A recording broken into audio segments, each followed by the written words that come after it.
പോകുന്നത് എന്താണ് വർണ്ണം, അക്ഷരം, ലിപി എന്നിവയെക്കുറിച്ചാണ്.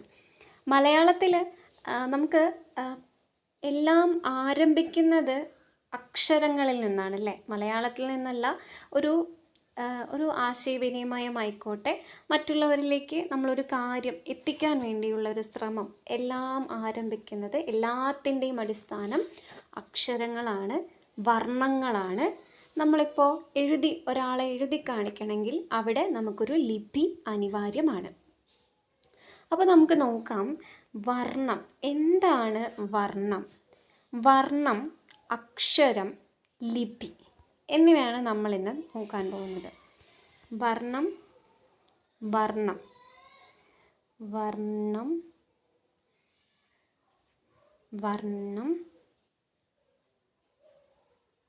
അതിനോടനുബന്ധിച്ച് തന്നെ ലിപി എന്നിവയാണ് നമ്മൾ നോക്കുന്നത്. ആദ്യം വർണ്ണം എന്താണെന്ന് നോക്കാം. വർണ്ണം എന്നാൽ വാഗീന്ദ്രിയങ്ങളുടെ സഹായത്തോടെ മനുഷ്യൻ പുറപ്പെടുവിപ്പിക്കുന്ന ധ്വനികളാണ് ആശയവിനിമയത്തിനുള്ള അടിസ്ഥാന ഘടകം. നമ്മുടെ വാഗീന്ദ്രിയങ്ങൾ ഏതൊക്കെയാണെന്ന് നമുക്കറിയാം അല്ലേ? ആ ഇന്ദ്രിയങ്ങളുടെ സഹായത്തോടെ മനുഷ്യൻ പുറപ്പെടുവിപ്പിക്കുന്ന ധ്വനികളെയാണ് ആശയവിനിമയത്തിൻ്റെ അടിസ്ഥാന ഘടകമെന്ന് പറയുന്നത്.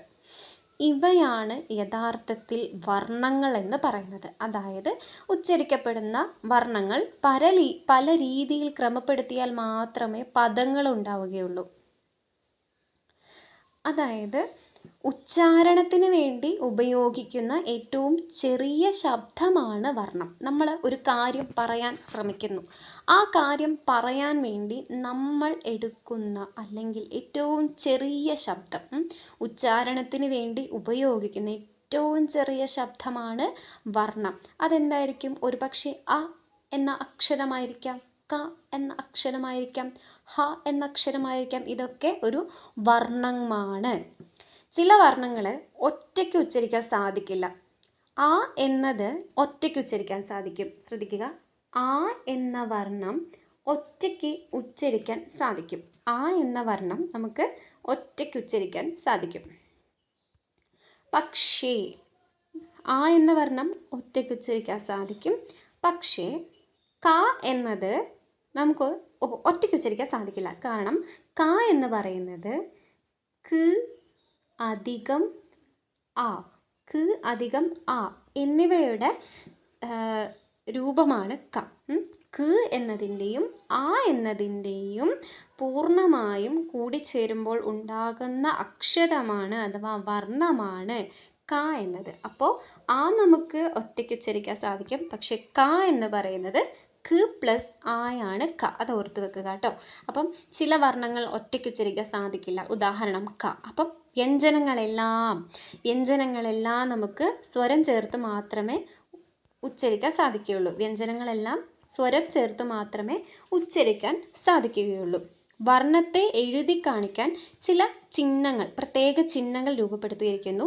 ഈ ചിഹ്നങ്ങളെയാണ് നമ്മൾ ലിപി എന്ന് പറയുന്നത്. ഈ ചിഹ്നങ്ങളെ ലിപി എന്ന് പറയുന്നു. അതായത് ഇത്തരം വർണ്ണങ്ങൾ, ഇപ്പം നമ്മൾ ആ എന്ന വർണ്ണം, അതേപോലെ ക എന്ന വർണ്ണം ഒക്കെ പറഞ്ഞു അല്ലേ? ക്ക് പ്ലസ് ആയാണ് ക എന്നൊക്കെ നമ്മൾ പറയുകയുണ്ടായി. അപ്പം ഇത്തരം വർണ്ണങ്ങൾ എഴുതി കാണിക്കാൻ നമുക്കൊരു ചിഹ്നം വേണം. വർണ്ണങ്ങളെ ആവിഷ്കരിക്കാൻ ചിഹ്നങ്ങൾ അനിവാര്യമാണ്. ഈ ചിഹ്നങ്ങളെയാണ് നമ്മൾ ലിപി എന്ന് പറയുന്നത്. ഈ ചിഹ്നങ്ങളെയാണ് ലിപി എന്ന് പറയുന്നത്. ചിഹ്നങ്ങളെ ലിപി എന്ന് പറയുന്നു. അപ്പോൾ നമ്മളിപ്പോൾ പറഞ്ഞത് വർണ്ണം, ഉച്ചാരണത്തിന് വേണ്ടി ഉപയോഗിക്കുന്ന ഏറ്റവും ചെറിയ ഘടകമാണ് വർണ്ണം. ഈ വർണ്ണങ്ങൾ, ചില വർണ്ണങ്ങൾ നമുക്ക് സ്വതന്ത്രമായി അല്ലെങ്കിൽ തനിയെ ഉച്ചരിക്കാൻ സാധിക്കും. ആ എന്ന വർണ്ണം നമുക്ക് തനിയെ ഉച്ചരിക്കാം. പക്ഷേ ക എന്ന വർണ്ണം ഖ് പ്ലസ് ആ ചേർന്നിട്ടാണ് ക ഉണ്ടാകുന്നത്. ഈ വ്യഞ്ജനങ്ങളെല്ലാം തന്നെ സ്വരങ്ങൾ ചേർന്നിട്ടാണ് ഉണ്ടാകുന്നത്. പിന്നെ വർണ്ണത്തെ എഴുതി കാണിക്കാൻ ചില പ്രത്യേക ചിഹ്നങ്ങൾ രൂപപ്പെടുത്തിയിരിക്കുന്നു. ഇവയെ നമ്മൾ ലിപി എന്ന് പറയുന്നു.